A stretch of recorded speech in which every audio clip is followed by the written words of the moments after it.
Big TV భక్తి సమాచారం WhatsApp ఛానల్లో జాయిన్ అవ్వండి. అన్ని విశేషాలు ఎప్పటికప్పుడు తెలుసుకోండి.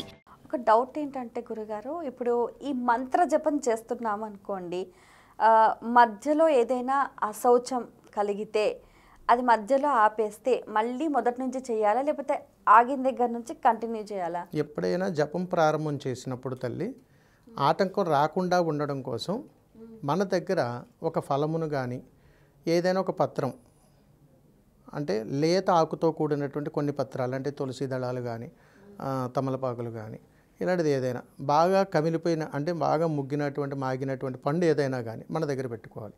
అలాంటిది ఏదైనా జరిగినప్పుడు వీటిని ఏదైనా ఒక వృక్షం దగ్గర వదిలితే ఆ జపాన్ని మళ్ళీ కొనసాగించవచ్చు. ఓకే, ఆ పండు తీసుకెళ్ళి వృక్షం దగ్గర పెట్టాలి. పెడితే జపం యొక్క శక్తి నిర్వీర్యం అవ్వదు. కానీ మనకి అలా అవకాశం లేనప్పుడు జపాన్ని ఇంకా ఆ రోజు వదిలేసేసి మరుసటి రోజుకి వాయిదా వేసుకొని మళ్ళీ పునఃప్రారంభం చేయాలి తప్ప అక్కడి నుంచి మళ్ళీ మనం ప్రారంభం చేయకూడదు. For more videos like this, subscribe Big TV channel.